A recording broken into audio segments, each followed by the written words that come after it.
여호와를 의지하는 자는 시온산이 흔들리지 아니하고 영원히 있음 같도다. 빛이요 구원이신 하나님, 든든한 주님의 사랑에 기대어 살다가 거룩한 날 예배하기 위해 에지연으로 나왔습니다. 하나님의 넓으신 은혜로 보듬어 주시고 평안과 위로가 넘치게 하셔서 더욱 능력으로 무장하는 시간 되게 하옵소서. 그리하여 험한 세상 가운데 믿음으로 승리하게 하시고 하나님의 영광을 나타내는 삶이 되게 하옵소서. 예수님의 이름으로 기도드립니다. 아멘. 경배 찬송 29장 다 함께 부르시겠습니다.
장세환 성도님께서 성시 교독을 맡아주시겠습니다. 여호와여, 내가 주께 부르짖어 말하기를 주는 나의 피난처시요 살아있는 사람들의 땅에서 나의 분깃이시라 하였나니. 나의 부르짖음을 들으소서. 나는 심히 비천하니이다. 나를 핍박하는 자들에게서 나를 건지소서. 그들은 나보다 강하니이다. 내 영이 내 속에서 상할 때에도 주께서 내 길을 아셨나이다. 내 영혼을 목에서 이끌어내사 주의 이름을 감사하게 하소서. 주께서 나에게 도와주시니 의인들이 나를 두드리이다. 아멘. 이어서 김대종 성도님께서 대표 기도해 주시겠습니다. 기도드리겠습니다. 거룩한 주일을 맞이할 수 있도록 건강과 생명을 허락하시고 에지연의 예배에 참석하게 하시니 감사합니다. 저희들이 살아가면서 욕망의 노예로 죄와 허물 가운데 살지 않았는지 돌아보게 하시고 삶의 방향과 행보를 하나님의 뜻과 말씀에 합당하도록 인도해 주옵소서. 하나님께서 일으켜 주신 이 나라를 긍휼히 여겨주시고 대통령과 모든 위정자들을 도우시어 정의와 공정이 실현되고 더욱 강성한 나라가 되어 세계를 이끌게 하옵소서. 86년 전에 세워주신 대양재단을 위해 기도합니다. 교육기관과 사업체를 주님의 강한 팔로 오른팔로 붙들어 주시고 재단을 이끌어가는 귀하신 리더들에게 지혜와 강건함을 허락해 주시옵소서. 배고플 때 만나를 내려주시고 목이 마를 때 반석을 쪼개어 해갈해 주신 하나님의 능력으로 제단의 모든 일들이 날마다 새로운 창조와 혁신의 길을 펼쳐가게 하옵소서. 이 시간 예배를 돕는 찬양대와 반주자들에게 함께하여 주시고 울려 퍼지는 찬양이 하나님의 은혜에 대한 저희의 감사와 고백이 되게 하옵소서. 무엇보다 말씀을 전하시는 차준희 목사님을 붙들어 주셔서 저희들이 겸손한 마음으로 말씀을 받아 생활 속에서 잘 실천하며 많은 열매들로 주님을 기쁘시게 하도록 도와주옵소서. 주님의 성령이 기름 부으심으로 예배를 마치는 시간까지 은혜로 붙들어 주시며 크신 영광 나타내도록 인도해 주옵소서. 이 모든 말씀을 존귀하신 예수 그리스도의 이름으로 기도합니다. 아멘.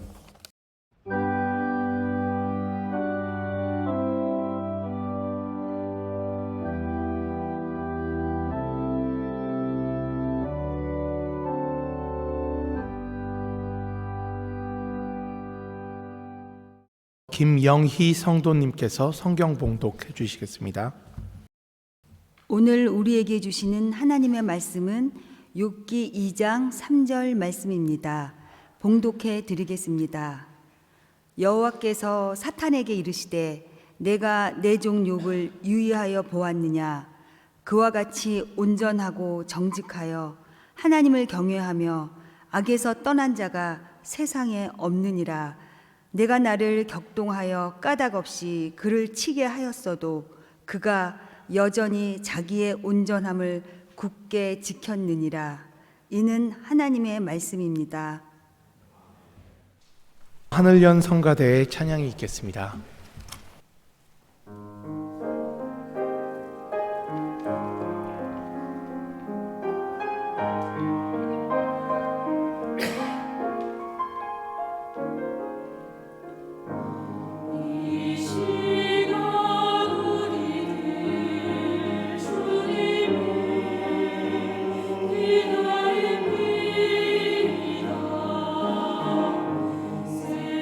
세상의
하준희 목사님께서 설교해 주시겠습니다.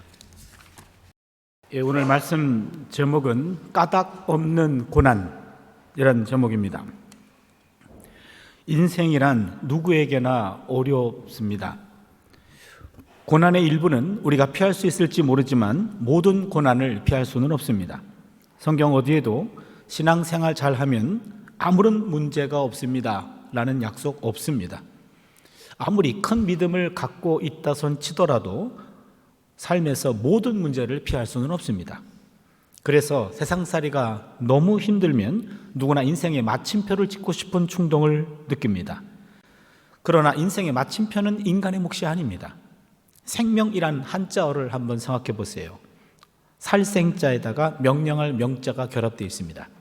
삶이란 생명의 주권자인 하나님께서 살아라고 명령하셨기 때문에 그저 살아가는 것이 우리의 삶입니다. 30대 초반에 우리 제자 전도사, 남자 전도사가 있었는데요. 심한 우울증으로 한 5년 이상 약을 복용하고 있었습니다. 별 차도가 없었고요. 생활은 굉장히 어려웠고요. 그리고 전도사 사역하다가 또 교회에서 오해를 받아서 강제 퇴직을 당하기도 했습니다. 어느 날 밤 2시경에 전화가 왔습니다. 그 시간에 오는 전화는 상당히 위급한 전화겠죠.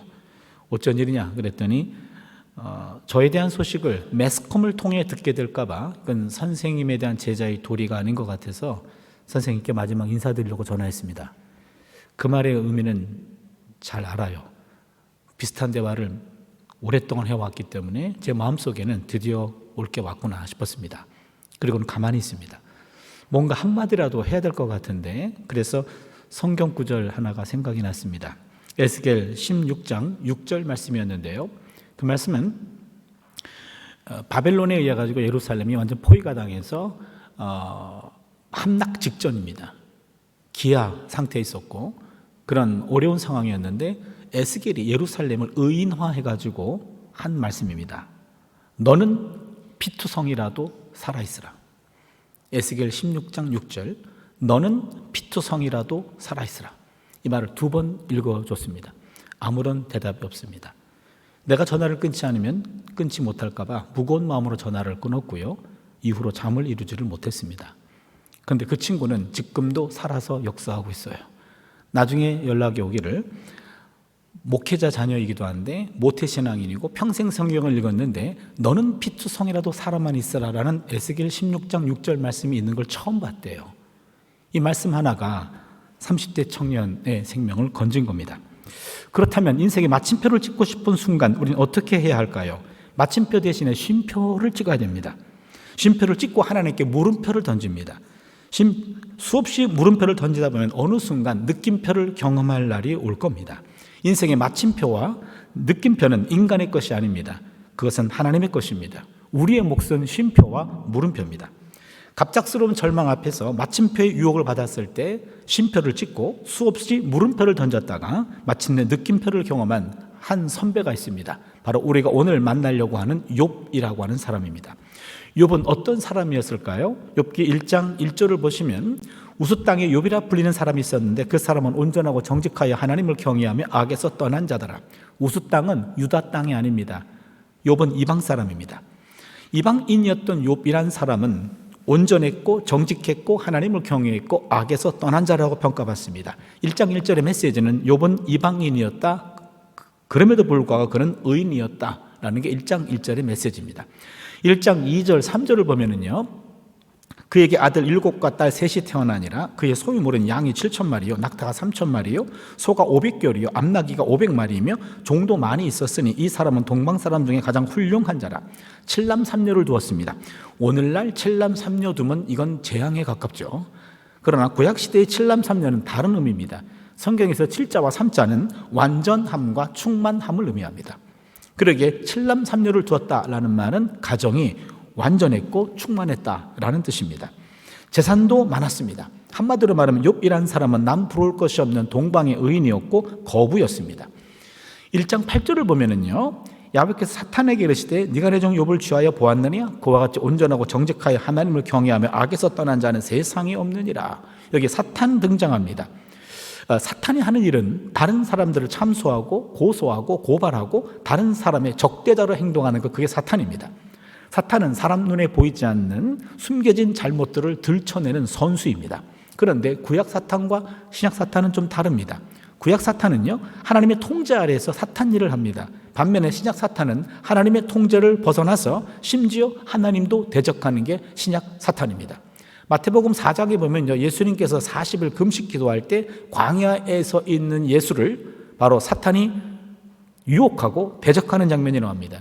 사탄이 이런 사탄 짓을 하다 보니까 신약 시대에 와가지고 더욱 사악해진 것 같습니다. 여러분, 구약 사탄은 아직은 착합니다. 그러나 신약 사탄은 참으로 악합니다. 여러분이 모를 것 같은데 신학대학 가면요, 구약 교수와 신약 교수가 서로 나눠져 있거든요. 근데 구약 교수들이 신약 교수보다 대체적으로 착합니다. 참고로 저는 구약 교수입니다. 사람의 숨겨진 허물도 귀신같이 찾아내는 사탄의 눈으로 보아도 욥이란 사람은 온전했고 정직했고 하나님을 경외했고 악에서 떠난 자입니다. 한마디로 말하면 1장 8절의 메시지는 욥은 의인 중에 의인이었다라는 겁니다. 욥은 최고의 의인이었습니다. 그러나 여기서 물러나면 사탄이 아닙니다. 사탄 특기가 발동합니다. 그게 1장 9절 말씀입니다. 사탄이 야훼께 대답하여 이르되 욥이 어찌 까닭 없이 하나님을 경외하리이까. 여기 까닭 없이라고 하는 말이 키워드입니다. 사람이란 아무런 까닭 없이 대가 없이 하나님을 경외하는 존재가 아니라는 겁니다. 욥도 사람이기 때문에 이런 범주에 벗어나지 않는다는 것이 사탄의 지적입니다. 그런데 한 가지 짚고 넘어갈 게 있습니다. 우리 하나님은 우리를 아무런 조건 없이 아무런 까닭 없이 우리를 사랑한다는 사실입니다. 하나님은 우리를 까닭 없이 품어주십니다. 하나님이 우리를 아무 조건 없이 아무 까닭 없이 우리를 품어주신다면 우리도 하나님을 조건 없이 까닭 없이 경외하여야 하지 않을까요? 경건한 삶은 하나님 그 본체를 사랑하는 것이지 그분이 허락하신 물질적 축복을 사랑하는 것은 아닙니다. 진정한 관계는 대상 자체와 맺는 것이지 그 대상의 그 무엇과 맺는 것은 아닙니다.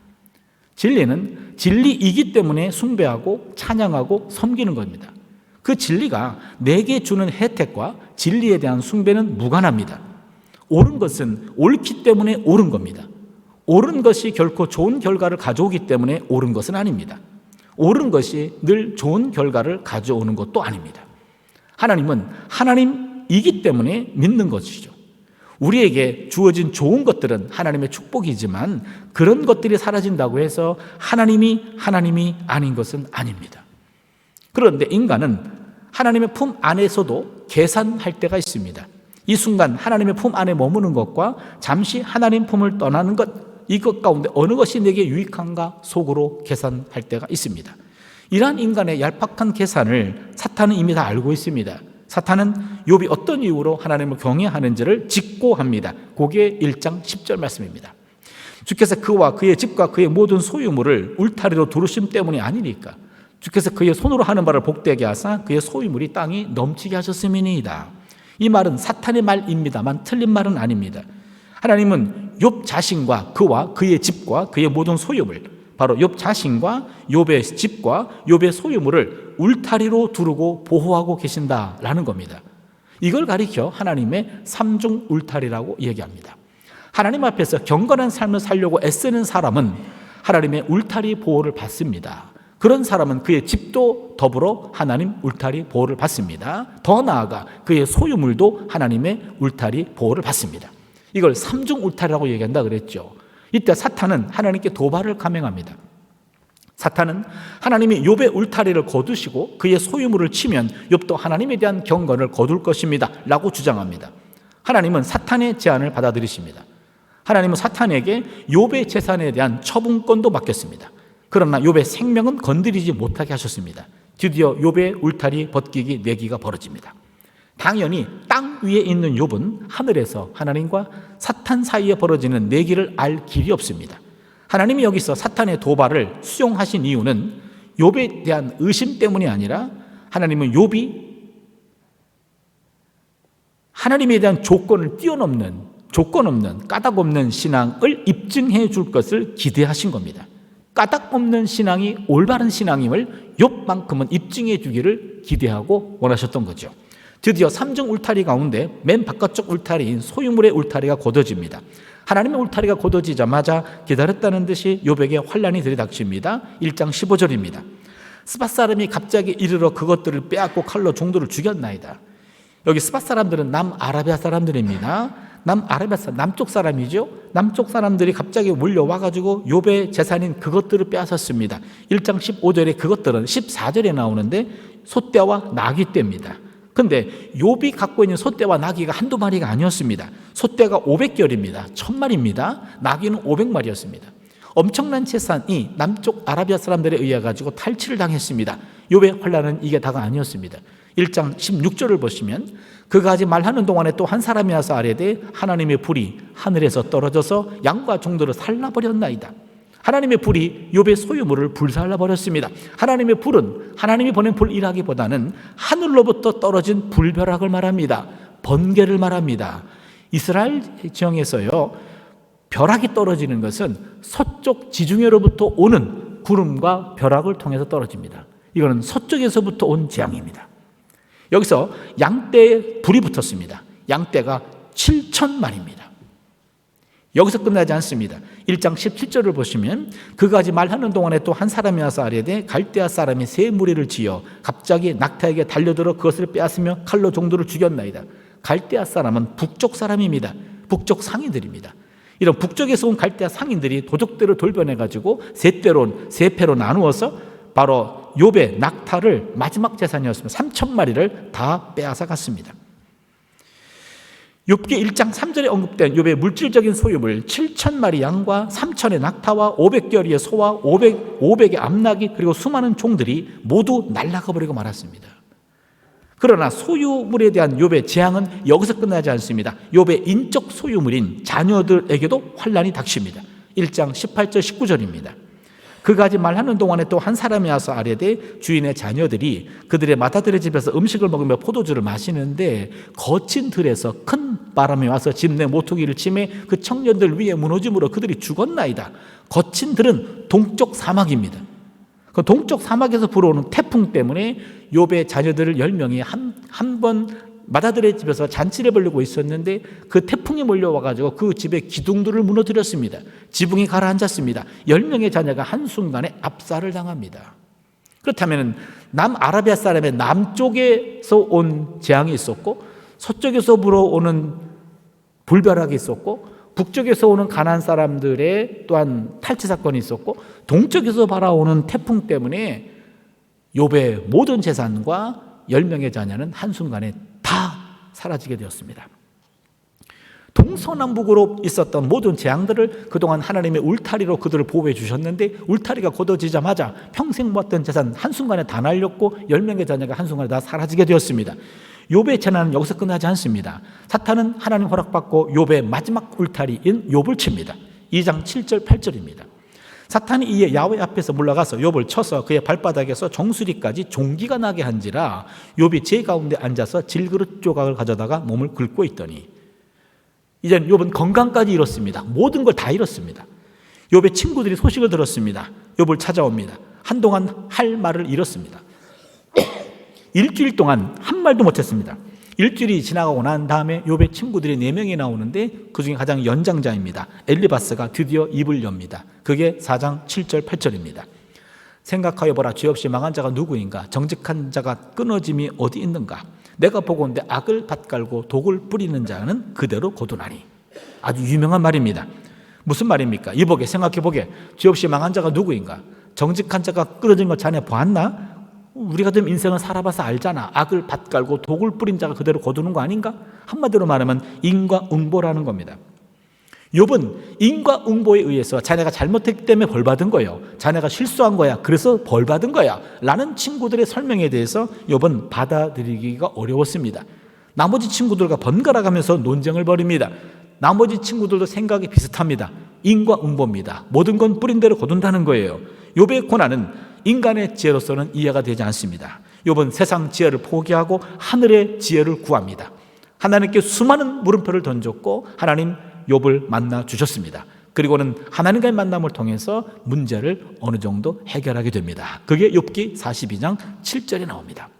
야베께서 욥에게 이 말씀을 하신 후에 야베께서 대만 사람 엘리바스에게 이르시되 내가 너와 내 두 친구에게 노하나니 이는 너희가 나를 가리켜 말한 것이 내 종 욥의 말같이 옳지 못함이니라. 하나님은 욥의 손을 들어주십니다. 그러면 친구들의 논리인 인과응보라는 주장이 잘못된 겁니까? 인과응보라는 말이 틀린 말입니까? 인과응보 논리 자체가 잘못된 것은 아닙니다. 그 말은 틀린 말은 아니죠. 뿌린 대로 거둔다는 말은 틀린 말 아닙니다. 그런데 뭔가 잘못됐습니다. 뭐가 잘못됐습니까? 그 내용은 문제가 없습니다. 적용에 문제가 있었습니다. 욥의 경우에 억지로 인과응보 논리를 적용하고자 함이 문제였다는 얘기입니다. 그 말은 맞지만 그 말이 모든 경우에 맞는 말도 아니고 그 말이 욥의 경우에 억지로 적용하고자 함이 잘못됐다라는 겁니다. 왜 그렇습니까? 까닭 없는 고난도 있기 때문에 그래요. 우리가 오늘 대표 본문을 읽었던 욥기 2장 3절이 그것을 말합니다. 야베께서 사탄에게 이르시되 네가 내 종 욥을 취하여 보았느냐? 그와 같이 온전하고 정직하여 하나님을 경외하며 악에서 떠난 자가 세상에 없느니라. 네가 나를 충동하여 까닭 없이 그를 치게 하였어도 그가 여전히 자기의 온전함을 굳게 지켰느니라. 까닭 없는 고난도 있을 수 있고 욥의 경우가 까닭 없는 고난이었다라는 겁니다. 우리에게 필요한 것은 정답이 아닙니다. 공감일 때가 더 많습니다. 욥의 친구들이 실패한 것은 공감의 언어를 사용해야 할 그 자리에 자기 나름대로 정답을 들이댔기 때문입니다. 욥의 불행을 아파하면서 7일 동안 밤낮으로 말없이 함께 앉아 있었을 때 그들은 우정의 사람이었습니다. 그러나 자신들의 신학과 자신들의 생각과 자신들의 경험을 가지고 욥의 삶에 대해서 이러쿵 저러쿵 말하기 시작했을 때 그들의 말과 행동은 폭력이 되어버리고 말았습니다. 따라서요, 큰 고통 당하는 사람에게 피해야 할 처신이 있어요. 여러분 잘 기억해 주세요. 큰 고통 당하는 사람에게 우리가 실수하기 쉬운 3가지 경우가 있는데 첫 번째 경우는요, 별일이 아니라고 말하는 사람. 상황이 더 안 좋아질 수도 있었는데 이만하면 다행이에요.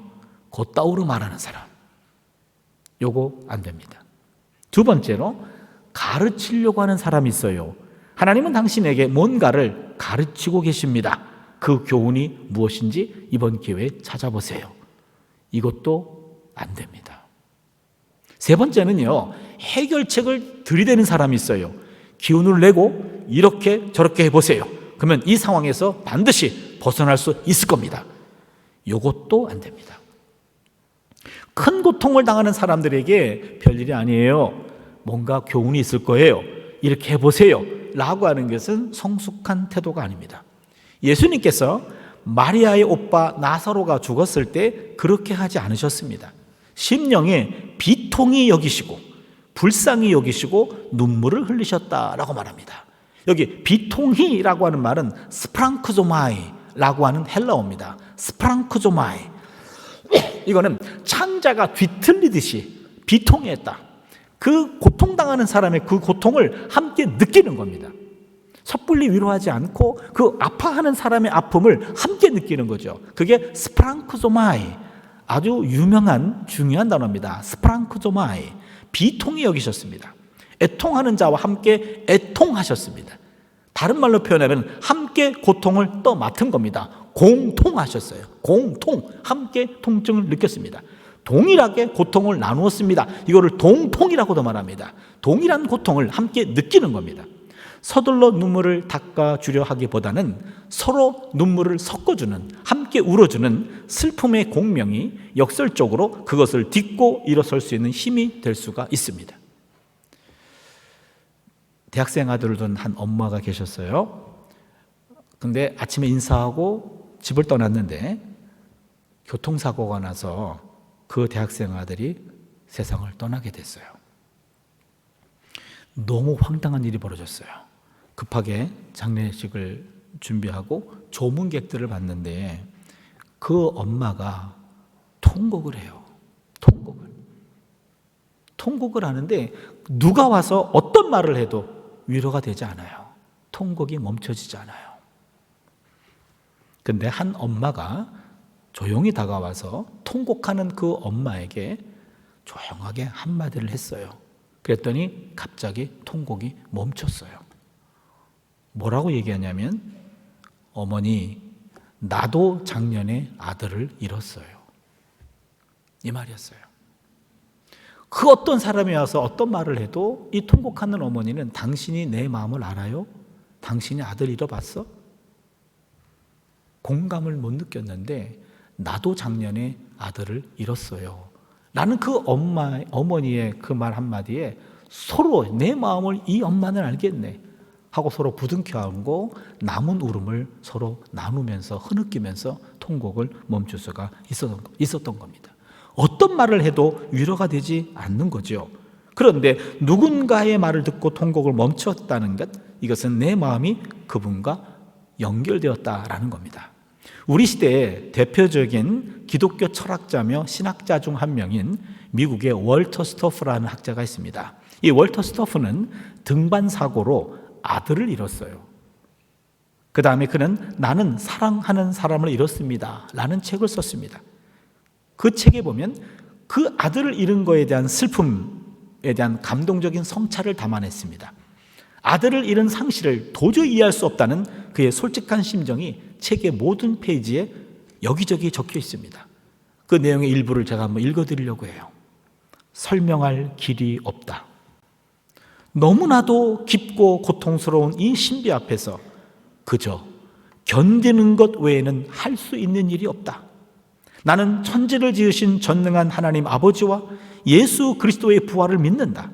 하지만 내 아들이 인생의 황금기에 너무나 일찍 생명을 잃었다는 사실도 믿는다. 나는 이 조각들을 서로 조화시킬 수 없다. 나는 길을 잃었다. 나는 인간에게 하나님의 방식을 설득하기 위해 쓰인 신종론이라는 책들도 많이 읽었다. 그러나 그 책들은 설득력이 없다. 지금까지 했던 질문 중 가장 고뇌 찬 질문을 던졌으나 나는 답을 모른다. 우리 애가 추락하는 것을 하나님이 왜 그저 지켜만 보셨는지 모르겠다. 하나님이 왜 상처 입은 나를 그저 지켜보고만 계신지 모르겠다. 짐작조차 할 수 없다. 화가 나지는 않지만 당황스럽고 고통스럽다. 내 상처는 답이 없는 질문이다. 모든 인류의 상처에는 답이 없다. 이동훈 목사님이 몇 년 전에 42세가 된 국제 변호사 아들이 대장암에 걸렸다는 통보를 받고 급히 비행기를 타고 미국으로 갈 때 페이스북에 남겼던 글이에요. 결국에 그 아들이 대장암으로 세상을 떠났거든요. 그때 남긴 글입니다. 그리스도인이란 답을 가진 사람이 아니라 답을 모른 채로 믿음으로 앞을 향해 나아가는 사람이란 말이 마음에 들어옵니다. 아들을 불러가신 이유에 대한 답을 찾지 못했고 영원히 찾지 못할 듯합니다. 그래도 믿음으로 나아가야 하겠지요. 맞습니다. 까닭 없는 고난도 얼마든지 생겨납니다. 이유를 알 수 없는 고난이 생겨날 때가 있습니다. 신비의 고난도 있다라는 거죠. 지금도 고통 중에 계신 분들 계시지요? 자신의 지나온 삶을 곰곰이 돌아보시면서 혹시 잘못하거나 실수한 일이 깨달아진다면 하나님께 솔직히 아뢰십시오. 그리고 하나님의 인도하심을 받으십시오. 그러나 특별한 원인이 떠오르지 않는다면 스스로 자학하거나 자책하거나 정죄하지 마십시오. 까닭 없는 고난도 얼마든지 있습니다. 또한 고통받는 사람들에게 섣불리 충고하려 들지 않도록 주의하십시오. 멋진 설교를 하려고 하지 마십시오. 다만 애정 어리고 걱정 어린 몸짓으로 그 고통에 함께함으로 우리가 곁에 있다는 걸 느끼게 해주는 그런 조심성, 그런 신중함을 갖도록 노력해야 됩니다. 그래서 홀로 울지는 않는 교회, 홀로 울게 하지는 않는 교회, 그 고통을 막지는 못했지만 고통당하는 사람 홀로 울게 하지는 않고 함께 울어주는 교회, 함께 그의 마음을 덜어주는 교회, 함께 그의 마음을 공동 공감해주는 교회, 이게 바로 공동체 그리고 교회가 아닐까요? 까닭 없이도 얼마든지 고난 올 수 있습니다. 인생을 살다 보면 까딱 없는 고난 앞에 설 때도 있습니다. 신비의 고난도 있습니다. 인생의 신비 앞에서 더 신중하고 겸손해지는 은혜가 있기를 바랍니다. 기도합니다. 하나님, 인생이 만만치 않습니다. 남에게 말할 수 없는 고통과 아픔이 나에게, 우리 가정에게 있지만 영문도 모른 채, 내가 왜 이런 고통을 당해야 되는지 원인도 모른 채 고통스러워할 때가 있습니다. 그러나 까딱 없는 고난도 있음을 우리가 오늘 욥을 통해 배웁니다. 잘 견디고 버티고 감당할 수 있도록 도와주시고, 고통당하는 사람들에게 쉽게 그를 위로한답시고 상처 주는 일이 없도록 우리의 마음을 온전히 붙드시고, 우리의 삶과 우리의 표정과 우리의 행동을 통하여 많은 이들에게 조금이나마 위로가 되는 성숙한 삶을 살게 하여 주시옵소서. 예수님의 이름으로 기도드리옵나이다. 아멘. 은혜의 말씀 감사합니다. 이 시간은 헌금 봉헌 및 헌금 기도 시간입니다. 김가빈, 박난유 성가대원의 특송후 김장현 성도님께서 드려진 예물 위에 헌금 기도를 해주시겠습니다.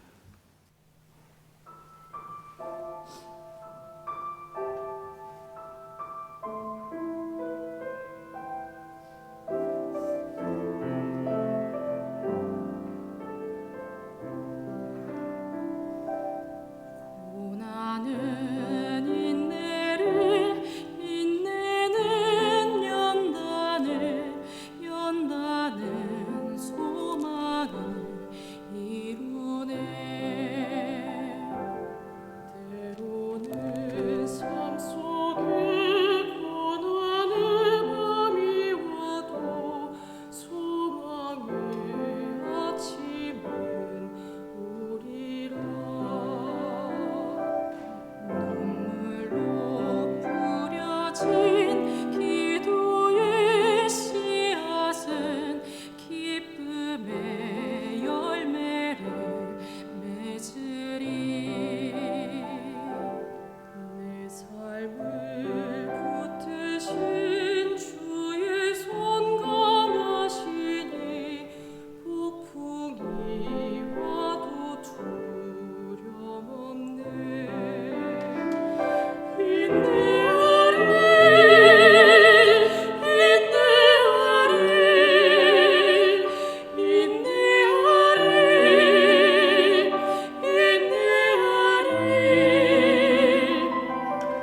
소망의 아침을 반드시 보리니.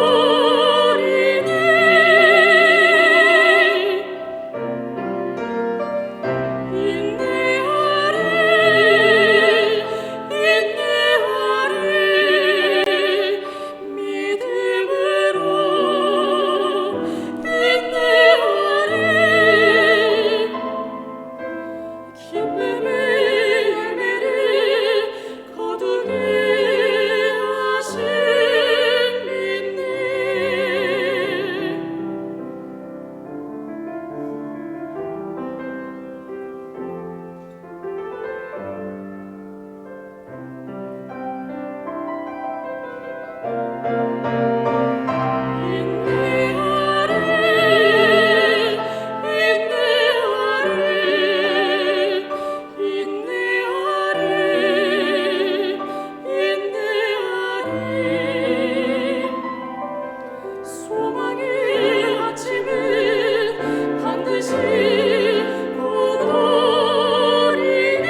좋으신 하나님, 거룩한 날을 주셔서 애정교회 예배 함께 할 수 있도록 하시니 감사합니다.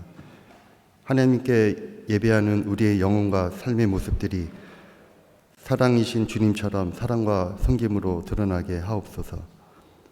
한 주간도 생명을 허락해 주셨습니다. 건강도 허락해 주셨습니다. 물질도 허락하시고 필요한 모든 것을 주셨습니다. 주님의 은혜의 축복에 감사하며 소중한 예물을 봉헌하오니 기뻐 받아주시고 연락하여 주옵소서. 이 시간 예물을 봉헌하면서 저희들의 몸과 마음도 함께 드립니다. 여러 가지 소원과 기도의 제목들도 봉헌합니다. 주님의 시간에 주님의 뜻 가운데 응답해 주시고 하나님의 뜻과 나라가 저희의 삶 속에 임하도록 축복하여 하옵소서. 이 예물이 쓰여지는 곳곳마다 복음의 역사가 일어나게 하시고 주님의 영광만이 온전히 드러나게 하옵소서. 모든 말씀을 거룩하신 예수님 이름으로 기도드립니다. 아멘. 오늘도 이 예배에 참여하신 모든 분들께 하나님이 주시는 은혜와 평강이 가득하기를 기원합니다. 오늘 말씀 전해주신 차 교수님께 감사드립니다. 4월 우리 기도 제목입니다. 요즘 전쟁이 계속되고 있는데 하루라도 빨리 이 전쟁이 끝나기를 우리 기도해야 될 것 같습니다. 우크라이나 전쟁은 벌써 4년이 넘게 지금 진행이 되고 있고 또 중동 전쟁도 꽤 오래되고 있습니다. 벌써 2달 가까이 돼가고 있는데 이 전쟁들도 빨리 끝나서 세계가 평화의 시대가 접어들기를 기원합니다. 요즘 또 이제 선거철이 가까이 오는 것 같습니다. 또 좋은 사람들이 선출될 수 있도록 이것도 기도해야 할 제목 중에 하나라고 생각이 됩니다. 또 우리가 몸담고 있는 대항학원을 위해서 여러분들 기도해 주시기 바랍니다. 특별히 우리가 소속되어 있는 학교나 기관들을 위해서 기도해 주시기를 부탁드립니다. 또 우리 캠퍼스 복음화에 앞장서고 있는 우리 예지원 교회를 위해서도 또 여러분들 기도 부탁드립니다. 공지사항입니다. 공지사항은 특별한 건 없고요. 우리 화면 하단에 계좌번호가 나오고 있으니까 여러분 봉헌에 동참해 주시기를 부탁드립니다.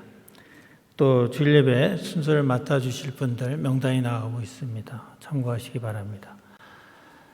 다음 주에도 또 건강한 모습으로 뵙도록 하겠습니다. 감사합니다. 결단 찬송 342장 부르시겠습니다.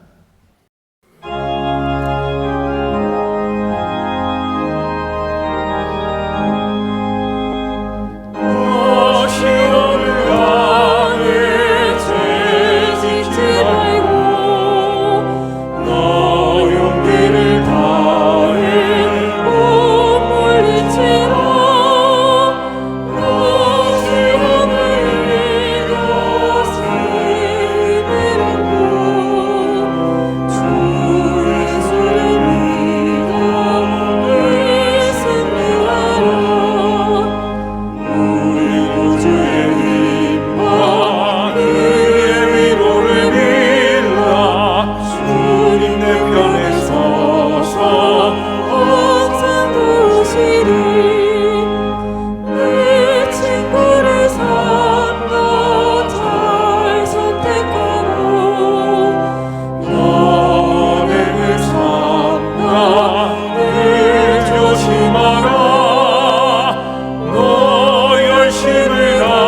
다 같이 주기도문으로 예배를 마치겠습니다. 하늘에 계신 우리 아버지, 아버지의 이름을 거룩하게 하시며 아버지의 나라가 오게 하시며 아버지의 뜻이 하늘에서와 같이 땅에서도 이루어지게 하소서.